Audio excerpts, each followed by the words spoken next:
I want people to view socializing as something like getting enough sleep or dieting, or trying to avoid unhealthy foods or going to the gym and exercising occasionally. The way people take those things and put them at the top of their lives and understand, not everybody puts them at the top of their lives, but everyone at least understands that it's important. And if you slip on any of those, it's not going to be good for you. Leading and scaling a business isn't hard because you lack ideas. It's hard because your time, your team's time, and your focus get eaten alive by the daily grind. Too many leaders are overwhelmed, under pressure, and bogged down by low-leverage tasks. I've learned this the hard way, scaling Nobody Studios, advising fast-growing startups and Fortune 500s, all while leading multiple ventures at once. I've seen firsthand how even the best executives get buried in meetings, lose strategic visibility, and burn out just trying to keep up. That's why I built the AI Executive Coaching Program, the same frameworks and tools that I've used in my own work to make it more meaningful, better leveraged, and more impactful. We're helping leaders in global businesses get hours back every week, turning chaos into clarity and operating with more leverage than ever before. This isn't theory. This is about identifying the traits you need to unlearn, the tasks pivotal to your success, and the tools that can be built into workflows to optimize your capabilities every day. From transforming meeting scripts into transcripts, into action plans, and spotting performance patterns you can't see on your own, we're upgrading the way executives lead. If you want to scale without losing your edge, let's talk. You'd be surprised how quickly you can lead at a whole new level. Enjoying the podcast? Don't forget to subscribe and follow us on YouTube. This way, you won't miss any episode, and it greatly supports our podcast. We live in a world more connected than ever, and yet somehow we've never felt more alone. In this episode of Unlearn, I sit down with neuroscientist and author Dr. Ben Rein, whose book, Why Brains Need Friends, makes a bold claim. Connection isn't just good for you, it's biologically essential. From social media to remote work to self-checkout machines and AI co-workers, Ben helps us unpack the unintended consequences of a life optimized for convenience, but starved of real human interaction. We explore why your brain treats loneliness like a threat, just as dangerous as smoking, how COVID recalibrated your brain's social expectations and why that's still affecting you, why introverts need social time just as much as extroverts, even if they bounce back quicker, the fascinating empathy experiments of mice, dolphins, and even zebrafish, and why generosity is high-wired into your biology, but easy to forget in modern life. Ben just doesn't share data. He helps us unlearn the myths we've picked up about solitude, independence, and what it means truly to be connected. You'll hear vulnerable moments from my own life, like when the time a friend of mine said, "You sound lonely," and how that comment rewired how I design much of my life today. This episode is an invitation to reflect, reconnect, or even rebuild your social operating system. Because your brain, it has never meant to be alone. So let's dive in. I'm a neuroscientist by training, and I've been doing lab experiments for a decade on the neurobiology of social behavior and social interaction. And, I think this brings with it a particular slant in how you look at the world, right? The way you, Barry, look at the world and the happenings are going to be totally different from someone in a different industry or myself or my mother. And my slant is, the brain, neuroscience. And so, and particularly having studied the social behavior aspect, I just always think about, societal changes and kind of what's happening on a broad scale in terms of that. And so when COVID happened, it was really, really obvious that we were isolated, right? And the reason for this, and what I explain in the book, is that the brain is a prediction machine.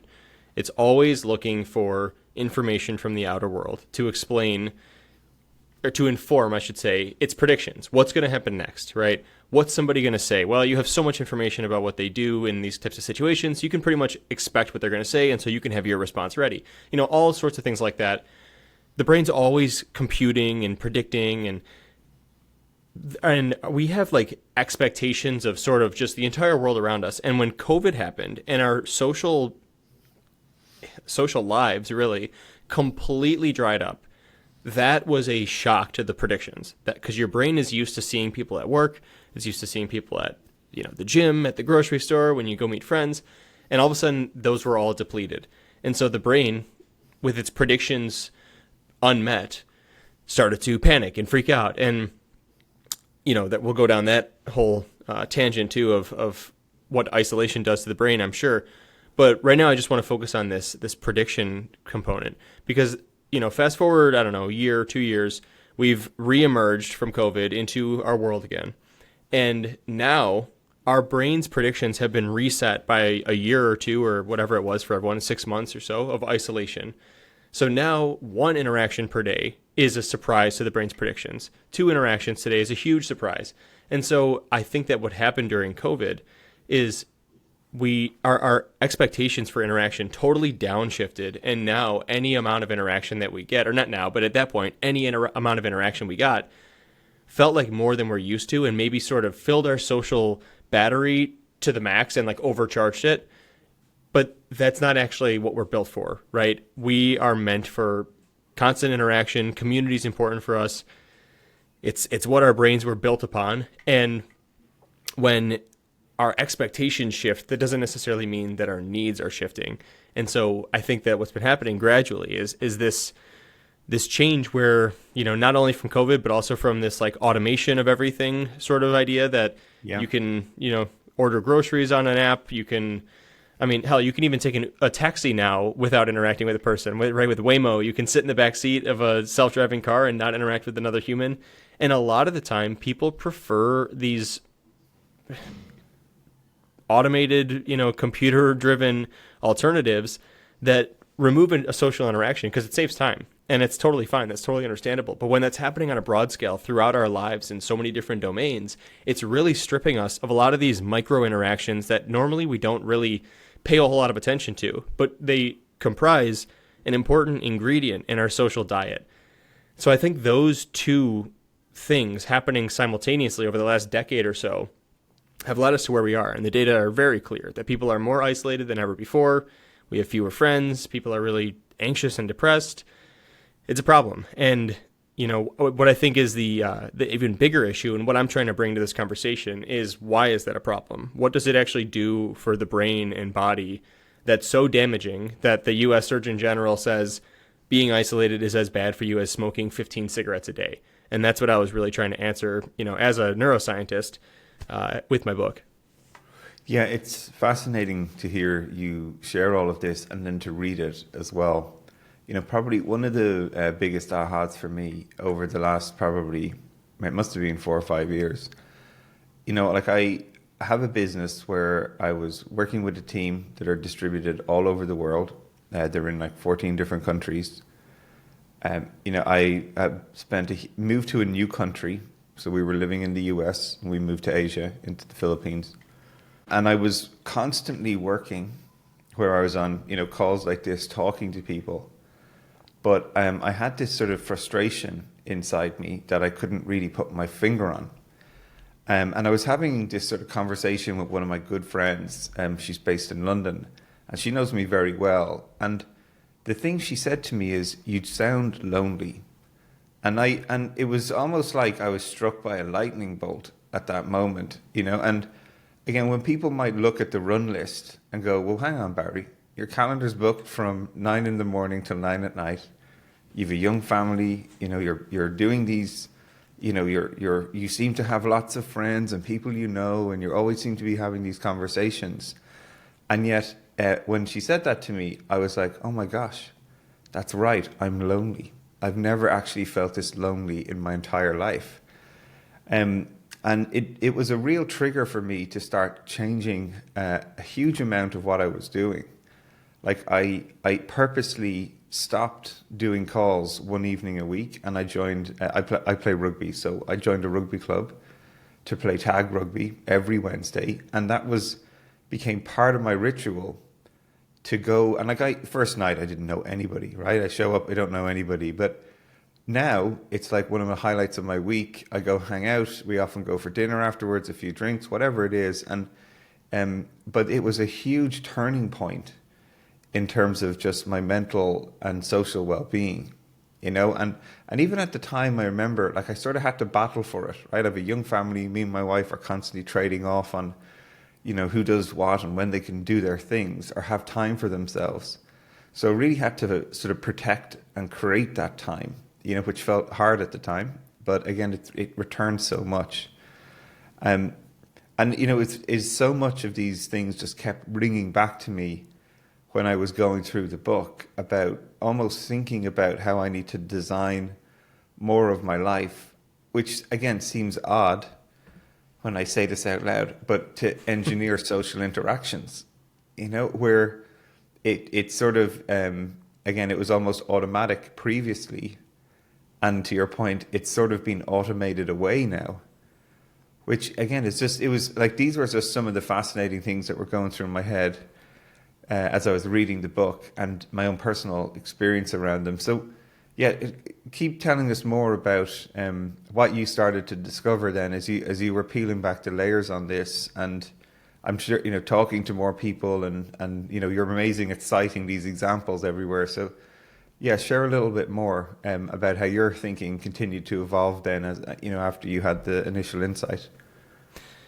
Yeah, well, first, let me just say I'm really glad that you were able to even recognize your own loneliness. And from the person who told me, hey, you seem lonely, because one of the big challenges about all of this is that I don't think human beings are very good at detecting that they're lonely. You know, we're very good at detecting when our social battery or our social cup is totally full, right? Like, I've been at this, you know, rugby game for like 8 hours, and, you know, between tailgating and everything, and I'm ready to go. You know, I've seen enough of these people. I want some solitude. We're really good at detecting that. Yeah. But when we're isolated and we're lonely, it just manifests as stress. And with everything going on in the world and in all of our busy lives, it's so easy to get confused about what the source of that stress is. And oftentimes, you know, people will, you know, I just don't feel right. Something's off. I feel kind of flat, you know, I feel kind of down. And you never think, oh, it's because I haven't interacted with people lately. But the thing is, the truth is, I mean, interaction alone is a mood booster. When people interact with others, they feel better. And by the way, that's true for both introverts and extroverts. The difference is that introverts kind of get over it faster. You know, they're no longer enjoying it quicker. And on the other side, isolation is what I mentioned before. It's a form of stress. The body interprets being alone and processes it as a form of stress, because in ancient world, being alone was a major threat. It was, you know, Absolutely, we survive. Yeah, we survive very well in groups. If you're cast out from your tribe or you get lost and you're by yourself, you are now in danger, again, in an ancient world. And so we have this evolutionary mechanism in our brains to sound the alarms and say, this does not feel right. You know, I need to, basically, you feel bad until you are reconnected with your group. And there's studies showing that people in isolation, you know, their cortisol levels, the stress hormone, it rises gradually during periods of isolation, and then when they go back into their normal life and are connecting with others, the cortisol drops. So the value of interaction is twofold. It's not only that isolation is inherently bad for us and is like causes stress, and stress is bad for the body, but also that interaction is good for us. And, you know, I think it's important to also point out something about your story, that you were having a lot of these interactions all the time, but online. Yeah. And those virtual interactions are not quite the same. So when studies have looked at this, how people feel after interacting either in person or in various virtual settings, because you can have a phone call, you can have a video call, you could text someone. What they found is that the less lifelike the interaction is. So for instance, texting is much less lifelike than a video call. The less lifelike it is, the less joy people and pleasure people derive from it. They don't feel quite as good after. They still feel better than having no interaction at all. So virtual interactions are, you know, at least doing something, but they just don't provide that same mood benefit that you get from in person. And it makes sense to me. Again, this is kind of my slant that, the way the brain knows that it's interacting with the human being and not a tree or a cup or a koala is because of the social cues, the unique social cues that we bring, and his tone of voice, his facial expressions, his body language. There's, social touch, social smells, all of these different components that our brains are just wired to detect and respond to and process. We don't even think about it. It's unbelievable. Like, I'm sure you appreciated some of the examples in the book of things that we don't even know are happening in the background. Yeah, no, there's so many great examples in the book. That's one. Yeah, and like for listeners, like one of them, for instance, is that your facial muscles mimic facial expressions you see, and that's one of the ways that your brain understands what other people are feeling. You don't even know, you can't even sense it, you don't even really feel it. But when you look at someone smiling, the muscles that make you smile start activating, and it can be detected with scientists, with electrical electrodes, but you can't detect it. And so, but that signal travels to your brain and tells you, hey, you're smiling. That means this person's smiling. That means this person's happy. And anyways, so as we strip away more and more of those cues, as we go from, let's say, video to text, we lose vocal tone, body language, all these different pieces that enrich and provide this texture to our social interactions. It makes sense that it wouldn't trigger the same sort of mood boost and general effect as an in-person interaction. And so it's totally likely that you can be having regular online interactions but still feel lonely. And I mean, I can relate to that. Absolutely. Yeah, it was really like, again, you describing it as it was stress, right? And yeah, as you say, who isn't stressed with the daily grind? Right. Like you're trying to keep your work life going, your home life, your friends, your things that matter to you. So to detect that signal through the noise, again, the very last thing that came to my mind was that I was lonely. And I required a feedback mechanism from somebody who knew me well to sort of get cut through all of that and go, just listening to you, this is how you sound, and I couldn't detect it. It was just angst that I felt each day that was just sort of brewing inside me, and like that is a difficult scenario to be, because there are so many things going on in my life that are starting a new business, young family, how do I get on with my wife? Are we having a fun relationship? How, like, all these things that you're built. I'm in a new country. Am I settling in to understand how it works? Like, there's in our daily lives we have so much stuff that's going on in front of us, and it's very hard, as you say, to make those detections sometimes. Never mind know what to do with them, and that was kind of something, again, there were a few things I really had to get over, right? Even simple things like going and showing up at a meetup group for a rugby event that I found online, and feeling like a total dork on day one, like where I don't know anybody, and these are like, again, they're barriers to get there, and it's very easy to sort of, again, when we hit these sort of limiting beliefs or self-imposed barriers that stop us from doing those things. One of the things I've learned as well a lot, especially we've moved around a lot. I've lived in 7 countries now. And one of the things that I know is annoying, but it's a necessity, is making friends when you move to a new country. And it's the kind of thing that people naturally give up on making new friends as they get older, it seems, in life. It seems to be this sort of pattern. But you have to do these things to actually even make the experience worthwhile. But again, reading the book made me realize it was for my sanity as well, doing it, and Yeah. It's very easy when you're in these situations, maybe you meet someone new and you're like, oh yeah, I should go out and meet that person. I should go for a coffee with them. I should do something, and I should ring them up and say, but again, there's a social awkwardness sometimes that goes with that people are just like, you know what? I won't bother. And again, what this book just kept reinforcing to me is like, actually this is a key part of life, of growth, of your mental and physical well-being, is that you have to put yourself in these situations that are slightly uncomfortable, but they're a key part of you continuing to be engaged in your community, in your world, and to reap the benefits, because your body's designed in that way. And that it was just really interesting to sort of read this, and again, because you've so many great examples in there,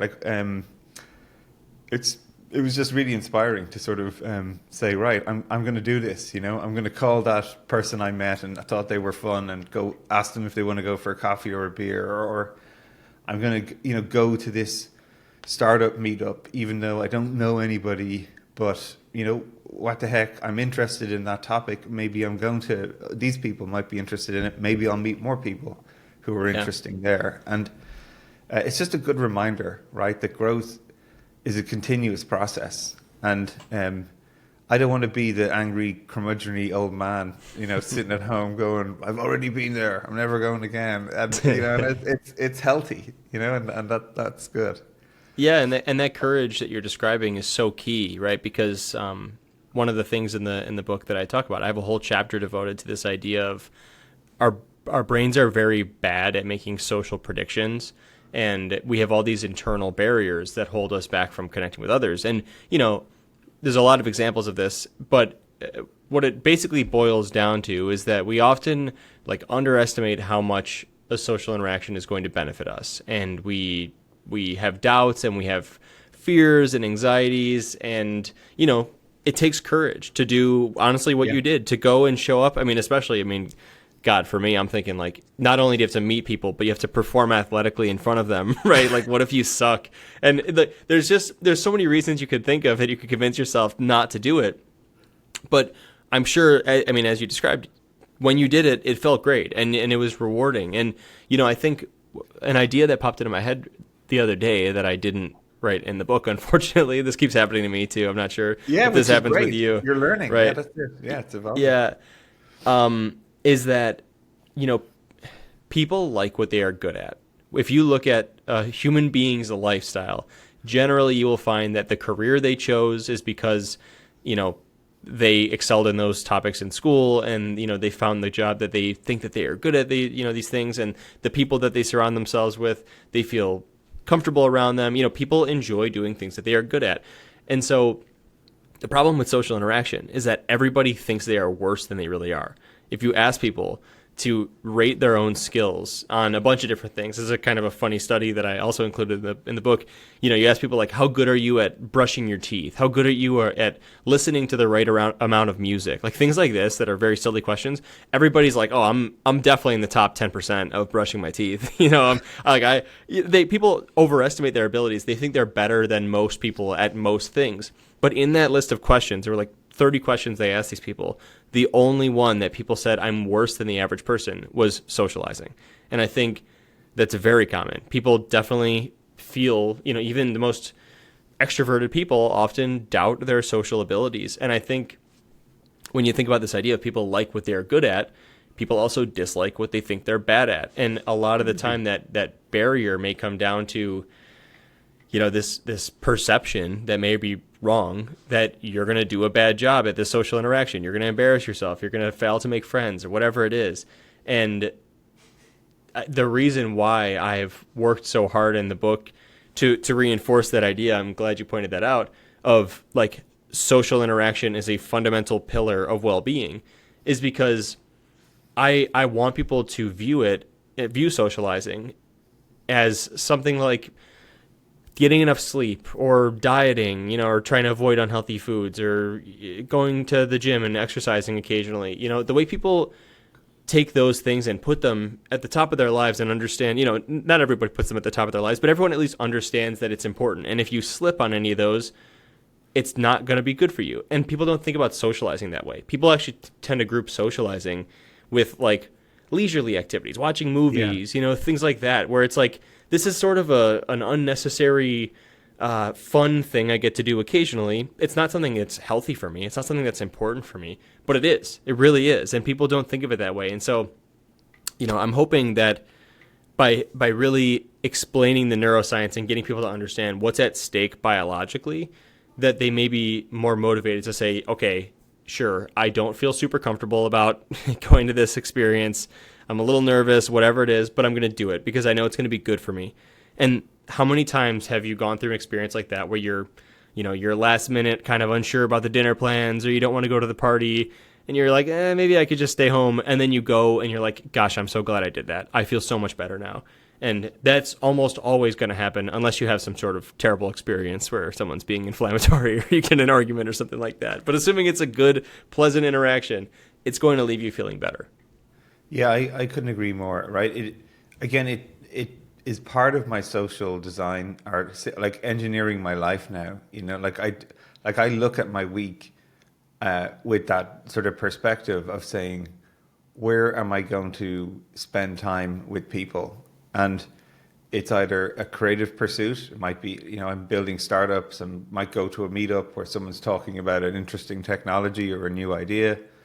Or it could be just around topics or people who are interested in things that I'm vaguely interested in and want to learn more about, right through to, as you say, doing sporting activities or go watch a game with somebody or whatever it is. Like it's really interesting how important that has become to the system, if you will, of my life, and how I intentionally now really think about these things. Because I again, maybe lucky enough to firsthand experience it, be aware of it, and now want a sort of ongoing mitigation of it, if that makes sense. And to me, again, like you're describing, and you describe well, these things are sort of, they're not optional anymore for me. They're sort of a key component of it, to the point now where it's one of the things I actually find myself when I'm talking to other people, or often in the startup world, founders that we're working with in our studio, they're busy people, and one of the things I tend to ask them is like, where are you getting some social time where you're away from the startup, so your brain is thinking about something else, right? And then the other thing I really have noticed in myself more and more is my favorite question to ask people is, what are you a beginner at the moment? What's something that you are doing new for the first time, often in a social context that is unfamiliar? So for me, my new one is I've got mad into jiu-jitsu, which is, again, a super fun experience where I'm showing up in this environment where everyone is an expert. I'm the crappiest person in the room. Everybody is like, great. I'm a larger than your average bear person in Asia. So they're like, great. I'm gonna like twist and turn this dude and flip him upside down, and like I go home every session beat up more than I arrived, but more excited to go back and do more. And it's again, it's something that I think is a really important part of my life now, is that I feel like I need to be creating these things on an ongoing basis of what are these new opportunities to get outside my comfort zone, to put myself in fresh, new social situations. Because again, I feel like it's replenishing me more, just like a great night's sleep, or not eating the cheeseburger and having, something a little bit more healthy does when I have a meal. So again, I'm grateful that you've put a language around this for people that is both backed by evidence, from a scientific point of view, but very social, simple stories that I think many people could relate to. So one question I want to ask you then is, I love asking this actually as well. I wrote it down because I really wanted to ask you. It's like, as you sort of went through the journey of, writing this book, and even you've already said on the show, like sharing the stories is that you're also discovering more as you go along. What was something you had to unlearn along the way? Is there something you noticed about yourself that you were like, actually, the assumption I had is flawed, or there's something that I thought would be true, but it was not, even about yourself, even the process of doing it? I would say I'm going to go with something in the process. I think probably the biggest lesson that I learned about book writing, this was my first book, was, this is going to sound obvious, the material you include, that you choose to include, should all hover around supporting the thesis. And that might sound really obvious, but I'm a neuroscientist by training. Not all neuroscience is interesting. And what I've learned through posting on social media, I've been posting, short form clips for like 5 years now and gained over 1 million followers. And it's all about neuroscience. And what I've learned is some neuroscience is more interesting than others. And some studies, at least, are more interesting than others. And so I tend to focus on those ones. When I'm talking to the public about neuroscience, I focus on the cool studies that have something really surprising or interesting or novel to share. And so when I started writing my book, I thought, this book is just going to be a kick-ass conglomeration of cool science studies that are going to blow people's minds. And I started writing it, and that was my selection criteria, was if the study gets to go in the book, if it's going to make someone question reality and think differently and be like, wow, science is cool. I'm glad I learned that. And I got towards the end of the book and I started reading it back and I realized that was not the right way to write it because I had way too much material included that had nothing to do with the major premise of the book. And my publisher loves me, just kidding, because I submitted 30,000 words more than they wanted. And I hated myself for that too, because then I had to go back and edit out 30,000 words, which was a massive undertaking. And, so I think this is kind of a niche takeaway, but what I learned is that like different formats warrant different decisions. And on social media, you could tell someone, here's an important study that is very just de facto. There's nothing really fascinating or novel about it, but the outcome is important. Nobody cares. People want flash, they want splash, they want excitement. Whereas in a book, it's like you need to make the reader understand your point.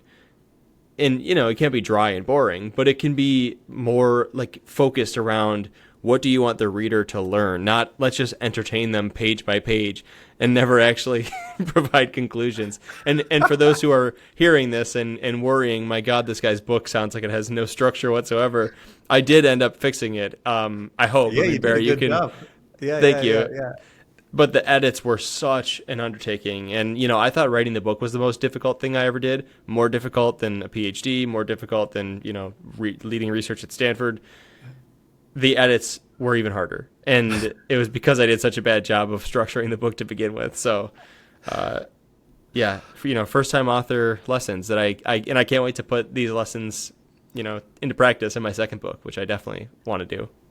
Great. All right. Well, there's a couple of more things I wanted to ask you that it resonated with me in particular that we went through in the book, but also a number of guests that we've had on recently in a similar sort of theme. And I just want to hear your cut on this. One of them is around generosity, right? And we had Brad Field on recently.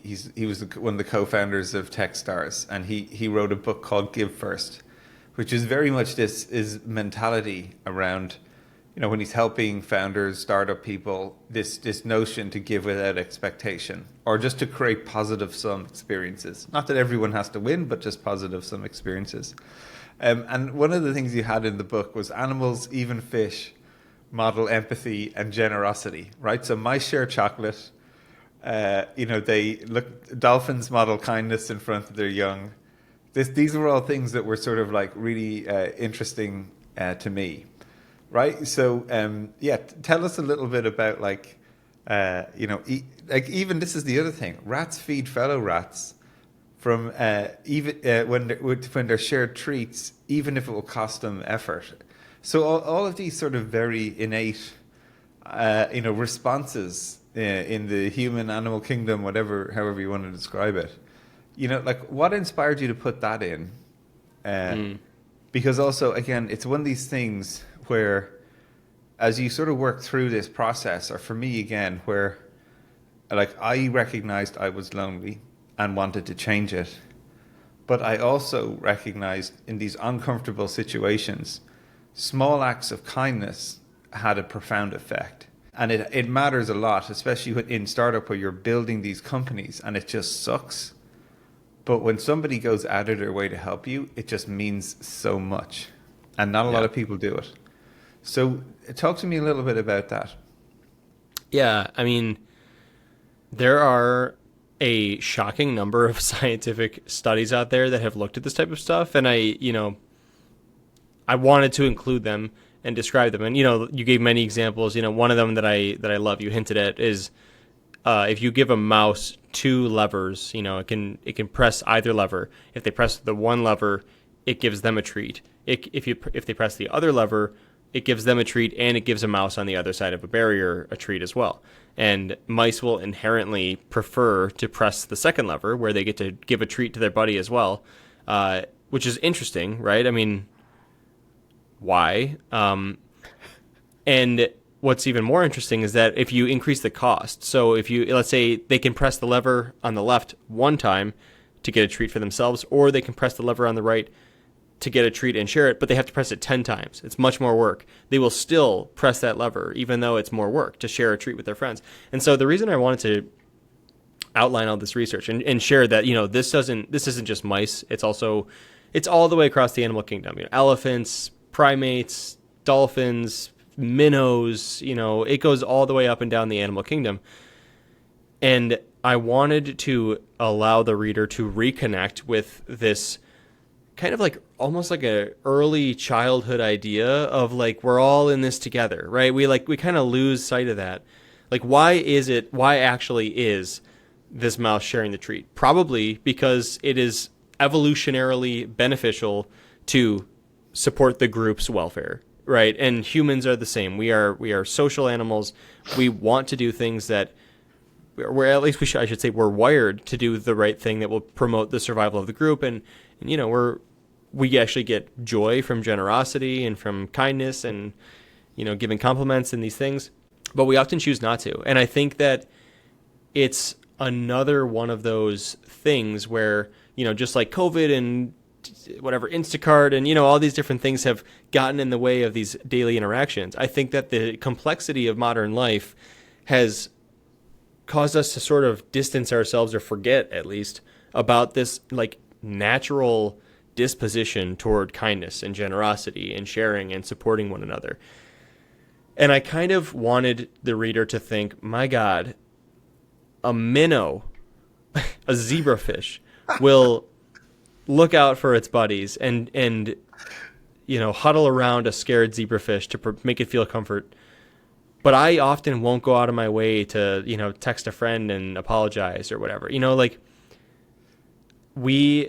Biology is inherently kind, and we all are born with this capacity for kindness, but we often fail to put that on display. And I think what upsets me the most about this is that a lot of people tend to think that these other animals aren't capable of that. Mice aren't capable of empathy. Minnows aren't capable of empathy. Humans, this is what makes us human, right? We have compassion. We are the sole proprietors of compassion. Not true at all. In fact, it's, in some ways you could argue that it's a bit inverted, that now, even though we have this incredible capacity, we aren't really using it. And so the take-home message of how I wrap that chapter is basically saying what really does make us human is our incredible intellect and the fact that we have the ability to study ourselves, look at our brains and say, look, this is what happens in the brain of someone isolated. This is what happens in the brain of someone when they express generosity and kindness. And look, one of those things is much better than the other, right? A mouse cannot do that, or a zebra cannot do that, an elephant can't do that. We have this ability to understand ourselves and what would be more human of us, more exceptional of us, than to use this information to better ourselves. And I think that is how we can really put our humanity on display, is by saying we are better in groups. We are failing to prioritize connection. We're failing to put each other first. And if we do, it will be better for everybody. So why the hell not? Let's just do it. Listen, man, I don't think there would be a better way to finish off the podcast with that message. It's certainly something that has inspired me. It's challenged me to reflect on my own behavior, to build a system that incorporates socialization into my routine. And then these acts of kindness even more. As you said, being aware is actually the human part, and doing something about it even more. Listen, it's a fantastic book. Why Brains Need Friends. Awesome name as well. Thank you. And congratulations with the book. I'm looking forward to reading this and much more of your work in the year ahead. Thanks very much for joining us on the show. Yeah, thanks for having me, Barry. This is great. I appreciate you. Thanks so much for listening. If you found this episode useful, make sure you subscribe on Apple Podcasts, Spotify, or your favorite podcast app. Please consider leaving a rating or a review, as it helps others find our podcast. For more episode and details about the show, visit barryoreilly.com, and we'll see you on the next episode.